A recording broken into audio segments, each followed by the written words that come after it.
Que agora eu queria falar de uma coisa que é um assunto que, cara, eu acho que da Bíblia é um dos assuntos que eu mais estudei, que é escatologia, que são os tempos finais. O que está acontecendo? A gente está vivendo os tempos finais, há sinais, segundo a Bíblia, proféticos, e a gente não falou dessa pedra Tá. também. Isso aqui é uma coisa simples. Depois eu falo dela. Tá bom. Bom, na verdade... Porque tem esse movimento, né? Claro. A pandemia faz parte Claro. disso. O anticristo já tá aí. Aliás, a gente tá perto da segunda volta de Cristo. Claro, eu acredito que sim. Sim? Mas vamos lembrar uma coisa. Quando os discípulos perguntaram para Jesus, que sinal haverá de tua vinda e da consumação dos séculos, do fim do mundo, Jesus falou assim, olha, cuidado que ninguém engane vocês. Primeira Porque coisa que ele já falou. Cuidado. Virão muitos em meu nome dizendo, eu sou o Cristo, enganarão a muitos. Certamente, isso está em Mateus capítulo 24. Depois, quem tiver uma Bíblia em casa, procure em Mateus capítulo 24. Ele fala o seguinte, certamente vocês ouvirão falar de guerras e rumores de guerras. Não se assustem. Ainda não é o fim. Se levantará nação contra nação, reino contra reino. Haverá fomes e terremotos em vários lugares. Mas isso é apenas o princípio das dores. Princípio das dores, exatamente. Então veja bem, guerra tem no mundo desde que o mundo é mundo. Fome, a Bíblia fala fome no Egito na época de José. Então não vou falar assim, o mundo está chegando ao fim porque está tendo guerra. O mundo está chegando ao fim porque está tendo fome. Não faz sentido.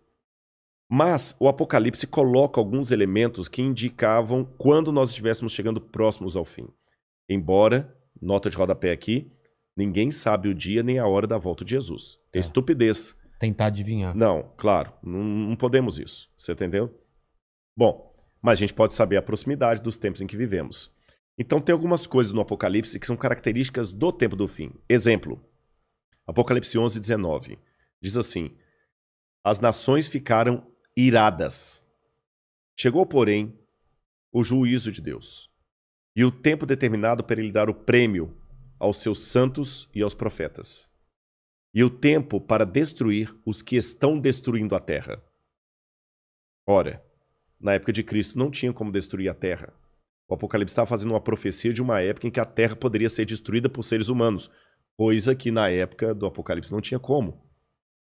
E ele fala depois das pragas de Deus que iriam cair. Essas pragas não caíram ainda.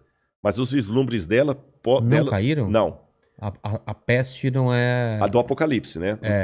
Mas os vislumbres delas podem estar já batendo as portas. Quer um exemplo? Diz que um anjo derramou a sua taça sobre o sol. E foi-lhe dado queimar aos homens com grande fogo. Os homens se queimavam com um intenso calor e blasfemavam o nome de Deus que tinha autoridade sobre essa praga.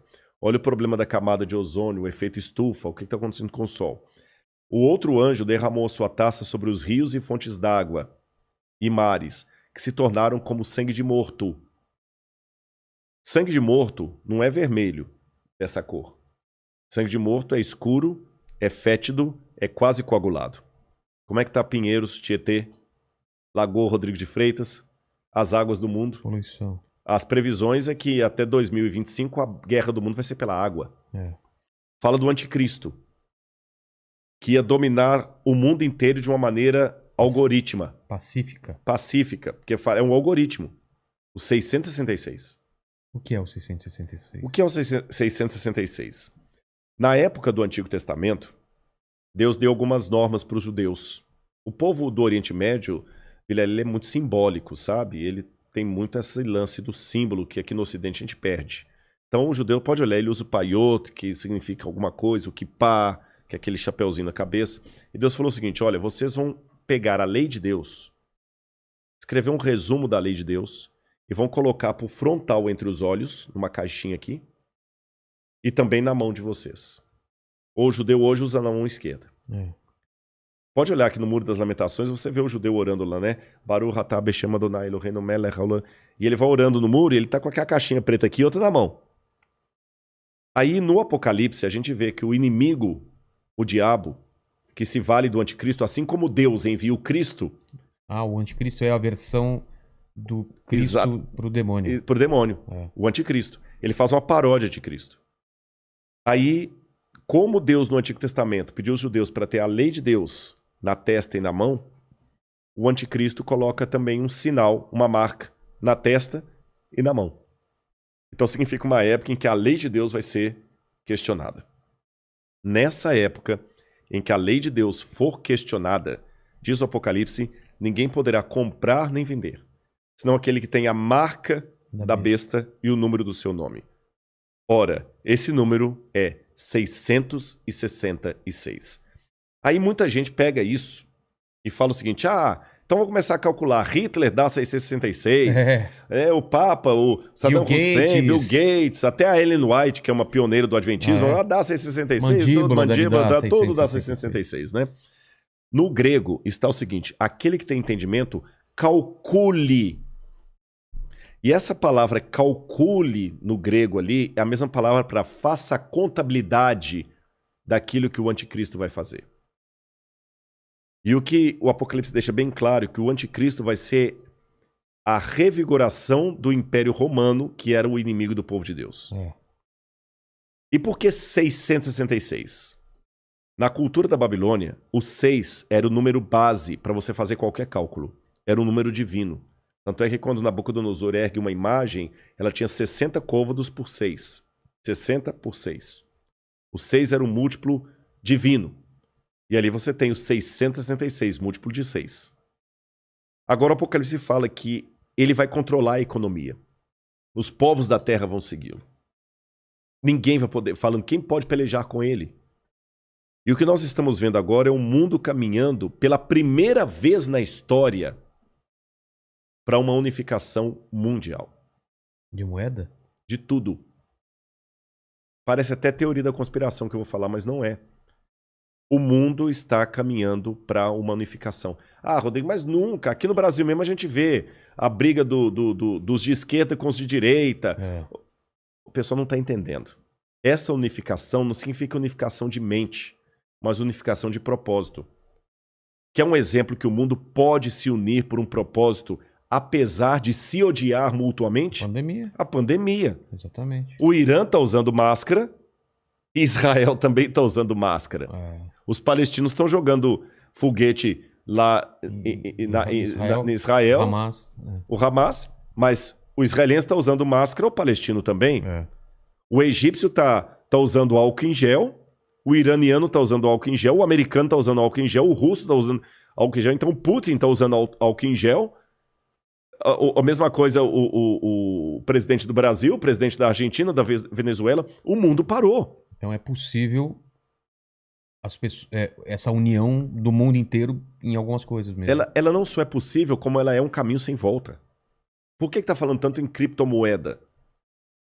Nós já estamos passando por uma transição do dinheiro. Dinheiro de papel, né? De papel, você entendeu? Dinheiro baseado em tesouro nacional. E o mundo hoje precisa. Isso aqui não é uma defesa do Rodrigo, não é um desejo do Rodrigo. Eu estou falando de uma tendência. Tendência. O mundo precisa se unificar porque existem, Vilela, alguns elementos hoje que estão à solta, como se fossem crianças bagunceiras numa casa cheia de faca, de garfo, de objetos cortantes e letais, sem um adulto para controlar essas crianças. Você jamais faria isso. Quais são as crianças que estão à solta no mundo e precisam de um adulto para controlá-las? Um preceptor, uma babá? Internet. Quem tem domínio da internet? Você na internet você pode encontrar o podcast do Inteligência Ilimitada, mas você também pode encontrar uma fórmula para fazer um coquetel molotov.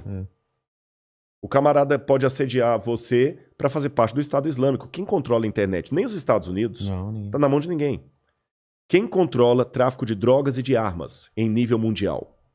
Ninguém. Lavagem de dinheiro está aí. O terrorismo está aí e lavam dinheiro.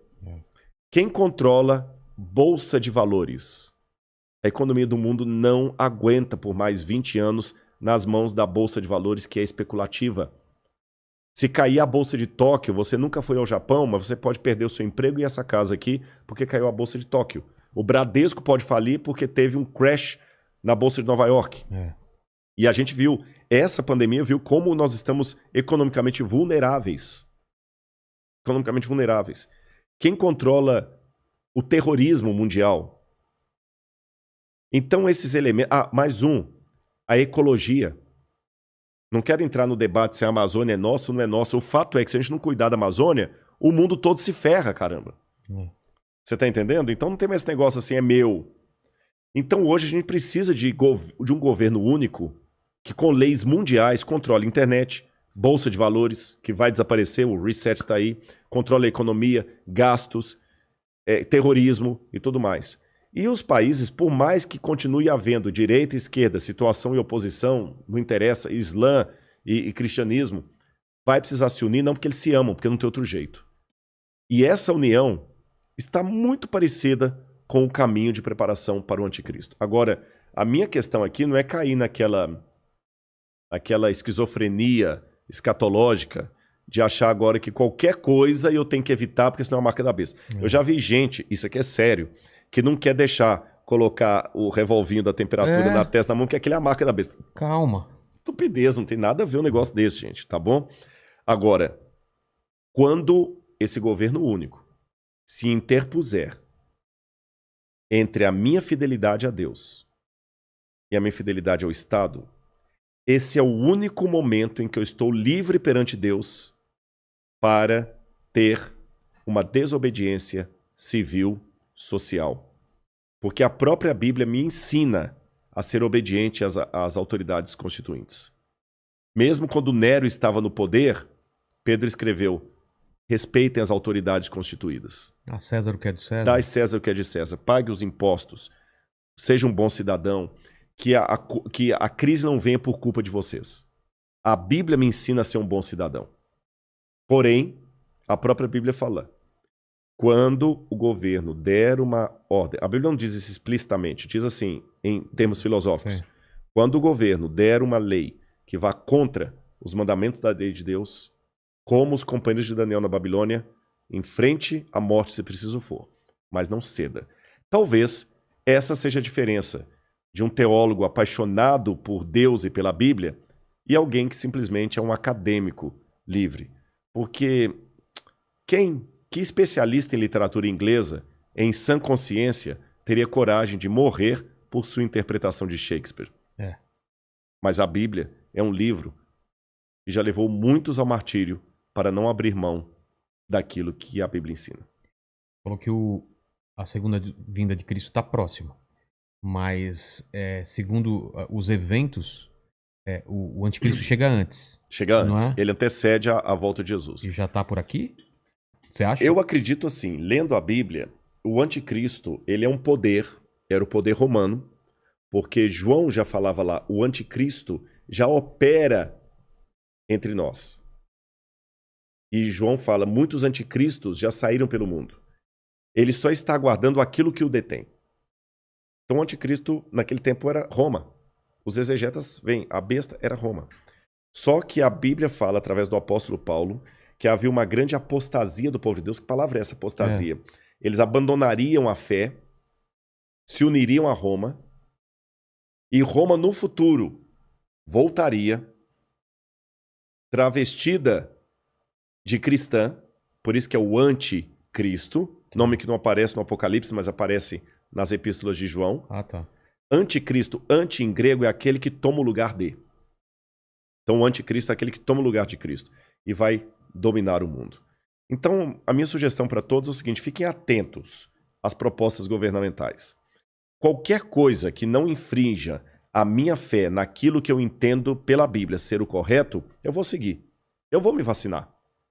Eu não vou ficar caindo em teoria da conspiração. Mas a vacina é uma maneira de aniquilar um terço da humanidade. Eu acho que vai ser muito mais fácil Eu vou me vacinar. Só não vou tomar a Coronavac, né? Que está questionada aí, senão eu não posso entrar em Israel. Mas eu vou me vacinar. Israel não aceita. Não aceitou. Muitos países da Europa não aceitam a Coronavac, né?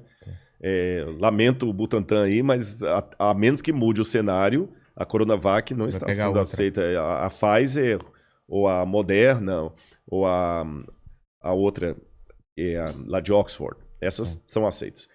Mas eu vou me vacinar. Você está entendendo? Agora, não vou cair em teoria da conspiração. Agora, o dia que houver uma lei que se interpuser entre a minha fidelidade e aquilo que Deus pediu de mim, aí eu estou disposto a enfrentar até a morte.